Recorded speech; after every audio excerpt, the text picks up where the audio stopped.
Zamonaviy sivilizatsiya sharoitida xalqaro maydonda ijtimoiy-siyosiy jarayonlar keskin tus olmoqda. Davlatlararo, millatlararo munosabatlar, oziq-ovqat tanqisligi, umumsayyoraviy ekologik tahdidlar kutilmagan muammolarni ro'yobga chiqarmoqda. Ana shunday qarama-qarshiliklar oqimida O'zbekiston o'zining nazariy va amaliy jihatdan asoslangan qat'iy pozitsiyasini namoyon etmoqda. Insoniyat istiqboli bilan bog'liq muammolarni hal qilishga doir konseptual g'oyalarni ilgari surmoqda. Prezidentimiz Shavkat Mirziyoyevning Birlashgan Millatlar Tashkiloti Bosh Assambleyasi 80-yubiley sessiyasida qilgan ma'ruzasi buning yorqin misoli bo'ldi. Mamlakat lideri o'z nutqida O'zbekistonning ichki siyosati, Markaziy Osiyo mintaqasidagi o'zgarishlar haqida hamda global maydondagi asosiy ziddiyatlar borasida O'zbekiston pozitsiyasini bildirdi.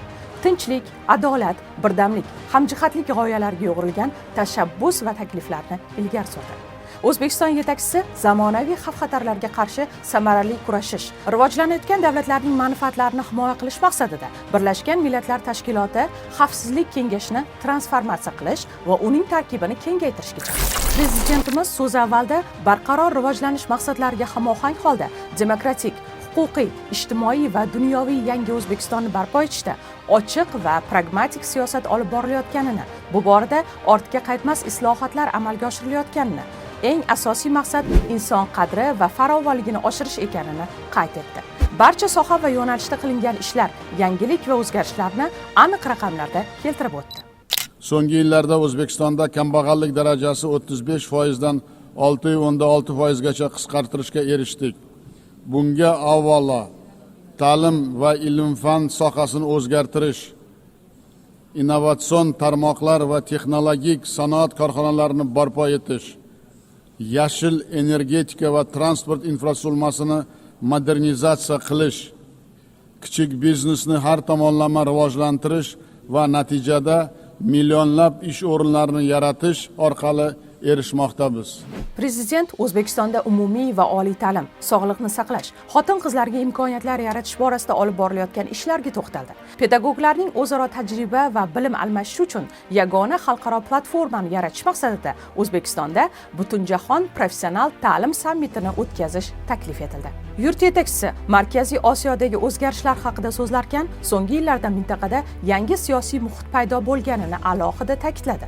Yopiq chegaralar, hal etilmagan bahs va nizolar davri tarixda qolganini, aksariyat masalalar yakdillik va hamkorlikda hal qilinayotganini aytdi.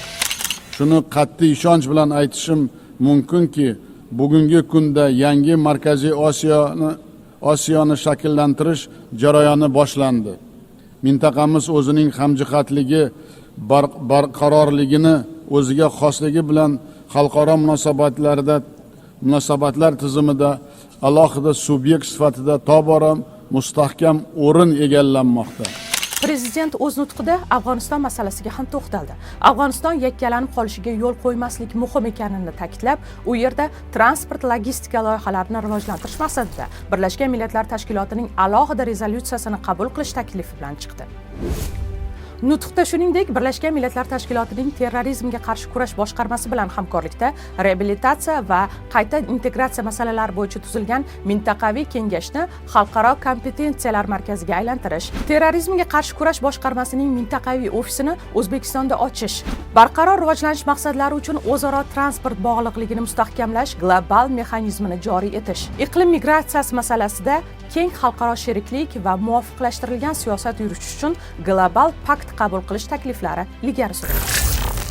Prezidentimiz mamlakatlar o'rtasida raqamli rivojlanish va sun'iy intellektdan foydalanishda tengsizlikning oldini olish masalasiga to'xtalib, sog'liqni saqlash, ta'lim va madaniyat sohalarida sun'iy intellektning amaliy yechimlari va modellarini beg'araz almashishga qaratilgan xalqaro hamkorlik mexanizmini yaratishni taklif qildi.